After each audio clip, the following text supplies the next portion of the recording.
Perselisihan antara Kuda Sempana, kemudian Maesha Agni dan Wiraprana, ketiganya meskipun ada sedikit luka-luka, tetapi ketiganya masih berada di sekeliling keluarga mereka. Kuda Sempana diketahui oleh masyarakat di Ponowijen bahwa mereka memang bersalah, ingin melarikan Dedes untuk diperistri dibawa ke Tumapel. Namun berkat perjuangan dari Maesha Agni dan Wiratama, Ken Dedes bisa diselamatkan, tidak jadi dibawa ke Tumapel oleh Kuda Sempana. Dalam bagian ketiga ini, bunga di kaki Gunung Kawi, diungkapkan bahwa sebenarnya Maesha Agni itu menaruh hati juga kepada Ken Dedes, tapi posisinya kan sangat menyulitkan bagi dia karena dia oleh Empu Purwo sudah dianggap anaknya sendiri, oleh Ken Dedes juga dianggap kakaknya sendiri, sehingga cinta Maesha Agni kepada Ken Dedes ini hanya sebatas di angan-anganannya saja. Mungkin simak kegundahan hati Maesha Agni ini terhadap Ken Dedes. Simak di cerita bagian ketiga kali ini.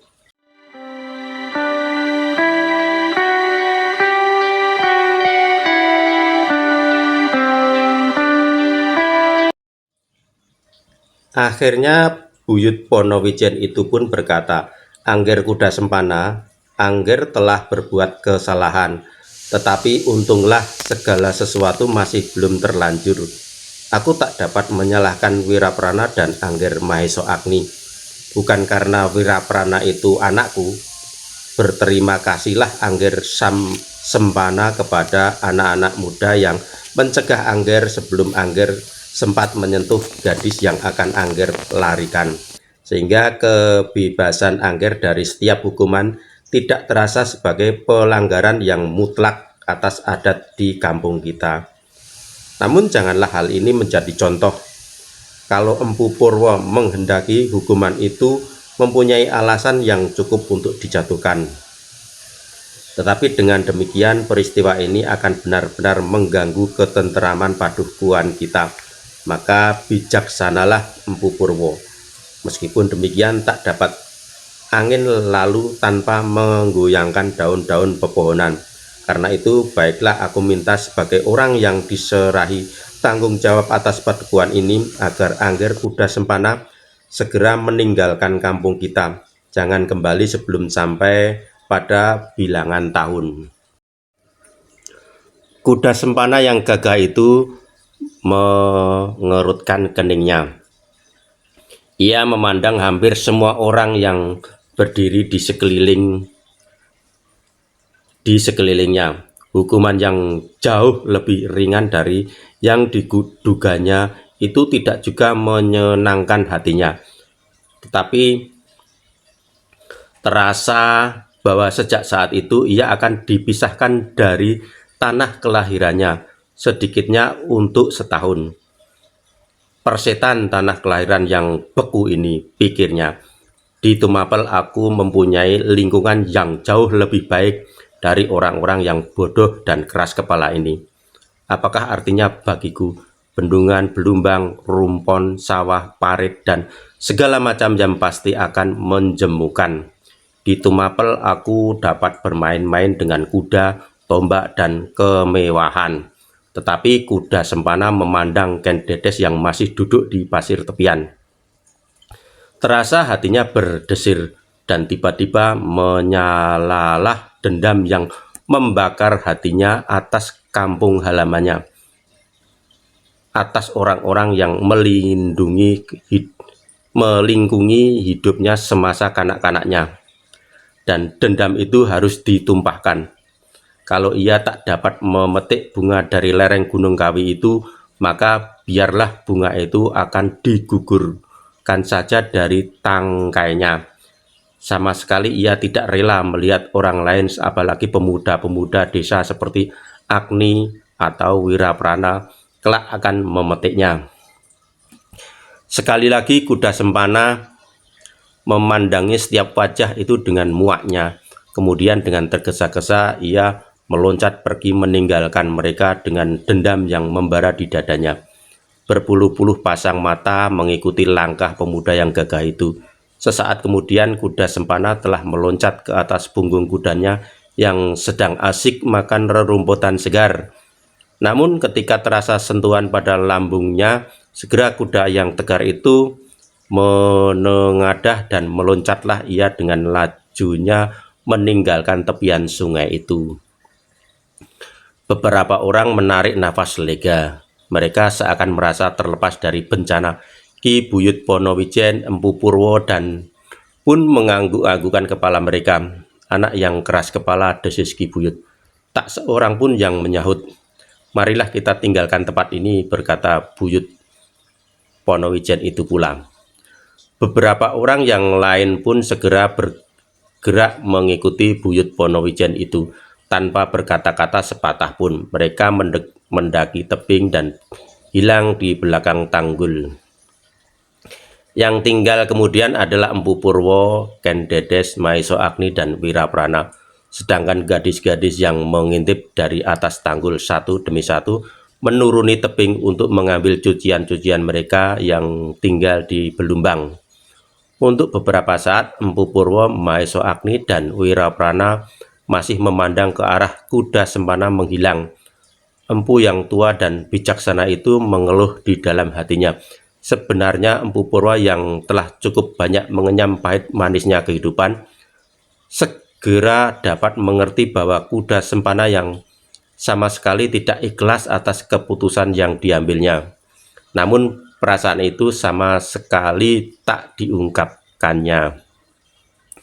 Tetapi betapa pendeta tua itu terkejut ketika terdengar suara Maiso Agni lirih. "Bapak, apakah kuda Sempana menerima keputusan ini dengan jujur?" Empu Purwo memandang Agni dengan seksama. Ia pun sadar bahwa tidak mustahil orang-orang lain pun menyimpan pertanyaan yang demikian di dalam hatinya. Meskipun demikian ia menjawab, "Angger Kuda Sempana adalah seorang satria yang berjiwa besar. Seorang yang demikian akan melihat kenyataan dengan jujur." Maiso Agni kecewa mendengar jawaban itu, tetapi ia sadar bahwa di kampung halamannya gurunya itu tidak lebih dari seorang pendeta yang meluluhkan diri dalam ketekunan beribadah.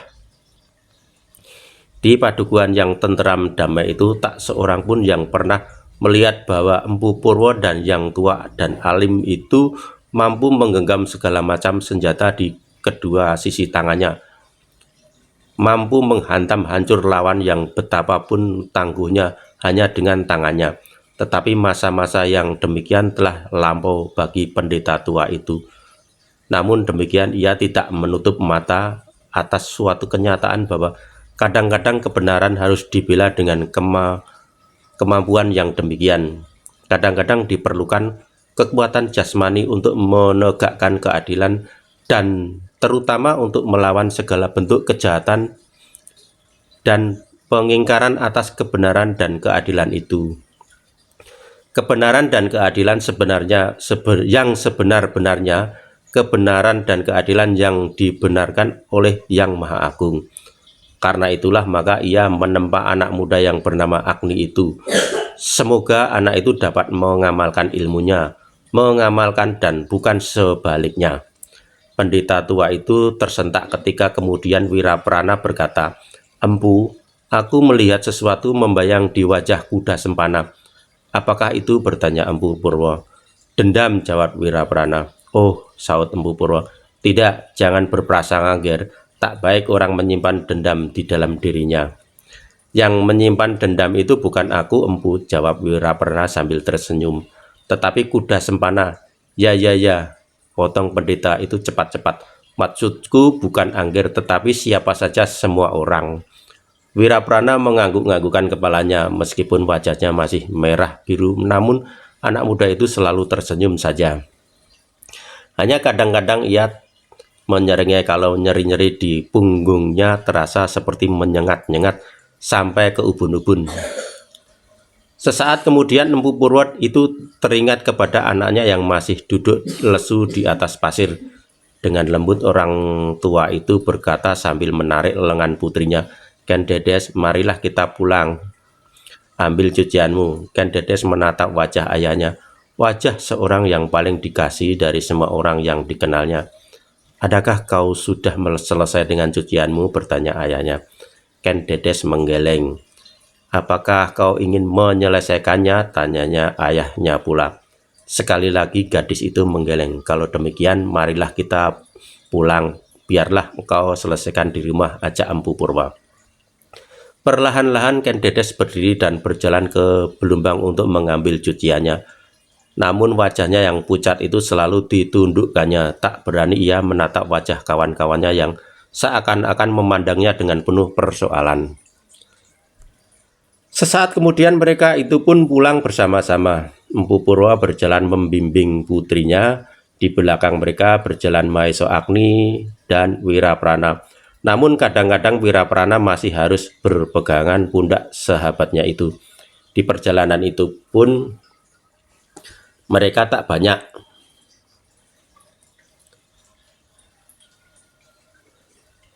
bercakap-cakap. Mereka sedang asik bermain-main dengan angan-angan. Di dalam kepala Maeso Agni masih saja membayang wajah kuda sempana yang menyala-nyala liar. Karena itu mau tidak mau Maeso Agni harus berpikir, bagaimanakah kalau anak itu datang sebelum waktu yang ditentukan. Apalagi kalau anak itu datang tidak seorang diri, tetapi dengan beberapa kawannya dari Tumapel.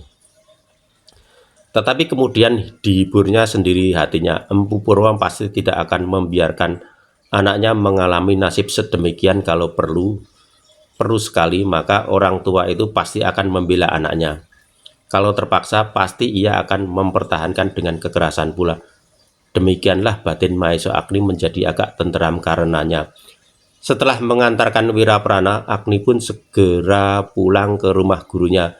Dan sehari itu sama sekali tak dijumpainya Ken Dedes yang kemudian merendam diri di dalam biliknya. Empu Purwo pun tidak dijumpainya di halaman atau di pendapa. Seorang cantik berkata kepadanya bahwa Empu Purwo sedang berada di sanggarnya. Terasa sehari-hari rumah itu menjadi sepi. Maeso Agni berjalan hilir mudik dengan gelisah. Sekali dipegangnya senggot timba untuk mengisi jambangan, tetapi belum lagi pekerjaan itu selesai, Maeso Agni telah berpindah pekerjaan. Demi diambilnya cangkul dan sabit, dicobanya melupakan kegelisahan dengan menyiangi pertamanan di belakang. Namun pekerjaan itu pun tak menyenangkannya. Burung-burung peliharaannya yang bernyanyi ruh itu pun tak menarik perhatiannya. Akhirnya Maeso Agni pun menyekap diri di bilik belakang, bilik yang dipergunakannya untuk mesudiri, melatih tubuh wadaknya sejak ia mulai berguru kepada Empu Purwo itu. Dengan serta-merta dilepasnya ikat pinggangnya, diikatkan di pinggangnya. Dengan sebuah loncatan tinggi, Maeso Agni mulai dengan latihannya. Latihan yang lain daripada saat-saat berlatih. Ia hanya ingin melepaskan kesepian dan kegelisahan yang mencengkamnya. Dilakukannya berbagai gerakan, dari yang paling sederhana sampai yang paling sulit yang pernah dipelajarinya. Dengan tangannya ia meloncat-loncat seperti kijang, melingkar, berputar, dan melambung ke udara. Ketika ia telah menjadi jemu dengan segala gerakan itu, tiba-tiba di tangannya telah tergenggam sebilah pedang yang diraihnya dari dinding biliknya. Dengan lincahnya Maeso Agni mempermainkan pedangnya. Kadang-kadang ia mencoba membuat gerakan-gerakan indah, namun tiba-tiba gerakannya menjadi cepat dan kaku. Demikianlah Maeso Agni melepaskan kejemuan dengan berbagai-bagai senjata, pedang, tombak, cemeti, dan jenis-jenis senjata lain. Sehingga akhirnya Maeso Agni menjadi lelah. Satu demi satu senjata itu dikembalikannya pada tempatnya. Dan yang terakhir Maeso Agni meletakkan tubuhnya di sudut bilik itu. Demikian lelahnya setelah semalam ia harus bertempur melawan hantu kerautan pagi itu dengan kuda sempana dan masa latihannya berlebih-lebihan, maka akhirnya Mahesa Agni pun tertidur dengan nyenyaknya. Betapa mimpi yang aneh-aneh telah mengganggunya. Dilihatnya di dalam mimpi itu Ken Dedes meloncat ke dalam perahu yang megah di sebuah danau yang tenang. Tetapi tiba-tiba air danau itu pun bergolaklah. Sebuah angin yang kencang telah mengguncang perahu yang megah itu, sehingga perahu itu bergoyang dengan kerasnya. Ken Dedes yang berada di dalam perahu itu terlempar dan segera ditelan oleh gelombang yang ganas. Dan yang terakhir, Mahesa Agni melihat perahu itu tenggelam. Bagaimanapun ia mencoba untuk menolong Ken Dedes maupun perahunya, namun sia-sia. Bahkan akhirnya dirinya pun terguncang keras-keras. Mahesa Agni terkejut. Perlahan-lahan ia membuka matanya. Dilihatnya bilik itu menjadi gelap. Seorang tua dengan lampu di tangan berdiri di sampingnya. Agni, berkata orang itu, "Apa kau sedang bermimpi?" Perlahan-lahan Mahesa Agni bangkit. Dilihatnya keadaan di sekelilingnya. Ternyata ia masih berada di dalam biliknya. Sekali lagi ia menggeliat, kemudian jawabnya, "Ya guru, sebuah mimpi yang jelek. Aku sudah menduga di dalam tidur kau menggeram," sahut gurunya. Mahesa Agni menarik nafas dalam-dalam. Syukurlah bahwa semua itu hanya terjadi di dalam mimpi. Namun meskipun demikian, mimpi itu sangat mengganggunya, sehingga kemudian terluncur juga dari mulutnya, "Guru, mimpiku menggelisahkan sekali. Adakah setiap mimpi itu mempunyai arti?" "Apakah mimpimu itu?" bertanya gurunya. Mahesa Agni mencoba untuk menceritakan mimpinya, sejak awal sampai betapa ia meronta-ronta melawan ombak yang menghempas-hempaskannya. Empu Purwo mengerutkan keningnya, tampaklah wajahnya menjadi tegang. Namun kemudian ia tersenyum, katanya, "Waktu mimpimu itu adalah waktu yang tak membawa arti. Mimpi yang mengandung makna yang adalah mimpi pada saat-saat antara ayam jantan berkokok untuk kedua dan ketiga kalinya. Mimpimu adalah mimpi seorang yang terlalu banyak tidur, Agni." Mahesa Agni pun tersenyum pula, tetapi senyumnya itu pun sama sekali tidak meyakinkan. Mahesa Agni telah mengenal gurunya baik-baik, sehingga ia tahu benar tabiat orang tua itu. Meskipun orang tua itu mencoba menghapuskan kesannya atas mimpi Mahesa Agni, namun tertangkap juga oleh Mahesa Agni kegelisahan yang membayang di wajah itu. Meskipun hanya sesaat, tetapi ia tak berani bertanya lebih lanjut. "Agni," berkata Empu Purwo kemudian, "bersihkanlah dirimu.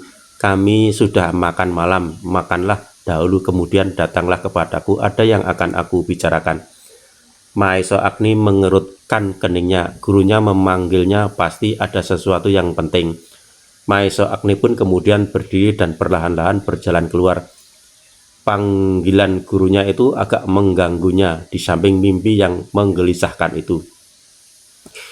Mimpi seorang yang terlalu banyak tidur, gumanya. Mudah-mudahan. Namun meskipun demikian, Mahesa Agni tak dapat melupakannya. Setelah membersihkan diri, Mahesa Agni segera pergi ke dapur. Dilihatnya Ken Dedes duduk di atas bale-bale bambu. Ketika dilihatnya, ia datang. Segera gadis itu menyapanya, "Kau tertidur di bilik belakang, Kakang?" Mahesa Agni mengangguk. Ditatapnya wajah gadis itu pucat dan tampak bandul di kedua pelupuk matanya. Agaknya gadis itu sehari-hari menangis di dalam biliknya. Ken Dedes memalingkan wajahnya. Ia merasa Mahesa Agni memandang bandul di pelupuk matanya itu. "Apakah yang kau tatap itu, Kakang? Apakah kau belum pernah melihat mataku?" katanya sambil mencoba tersenyum. "Bukan apa-apa," jawab Agni. Dan tiba-tiba saja sikapnya menjadi canggung. Ia telah berkumpul dengan Ken Dedes dalam satu rumah bertahun-tahun lamanya, namun kini terasa gadis itu menjadi asing baginya. Karena Mahesa Agni masih tegak di pintu, berkatalah Ken Dedes, "Apakah kau akan berdiri saja di situ, Kakang?" Oh, dan Maeso Agni pun berjalan memasuki ruangan itu. Dilihatnya beberapa endang sedang sibuk membersihkan piring-piring tanah dan mangkuk. Kau terlambat makan, Kakang. Ayah, para cantrik dan endang dan aku sudah makan.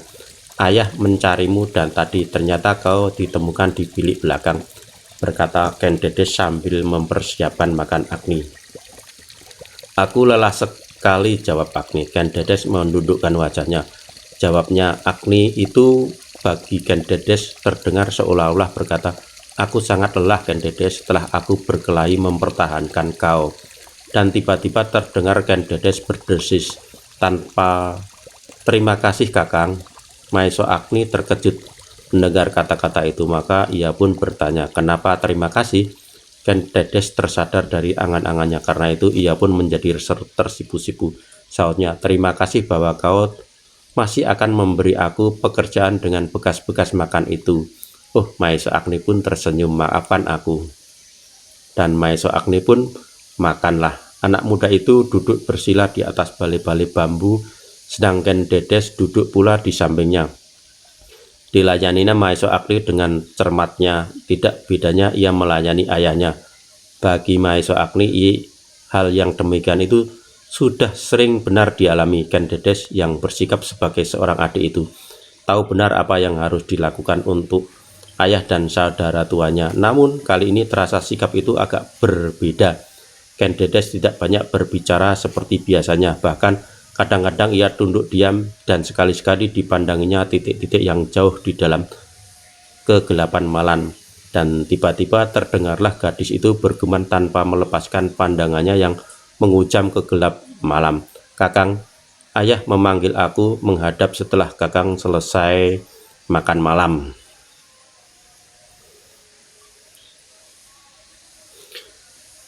Jantung Maeso Agni pun berdesir, gadis itu pun dipanggil pula oleh ayahnya. Kalau demikian, pikir Maeso Agni, masalahnya pasti masalah gadis itu, mungkin akibat sikap kuda sempana yang siang tadi.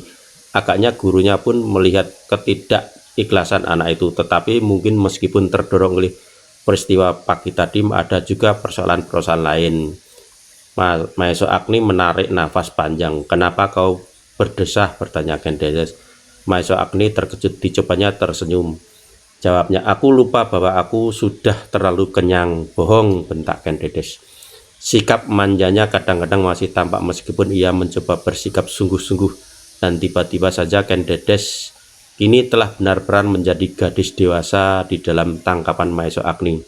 Dan tiba-tiba gadis itu memberengut, katanya, kau tidak mengacuhkan aku.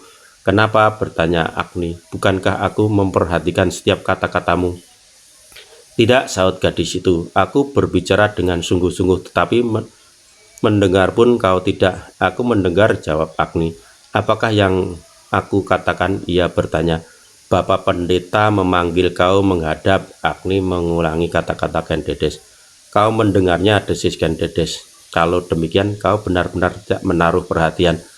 Aku memperhatikan dengan sungguh-sungguh pula, Agni menjawab membela diri. Kau tidak memberikan tanggapan apa-apa, kau tidak terkejut, dan kau tidak bertanya, kenapa aku dipanggil ayah.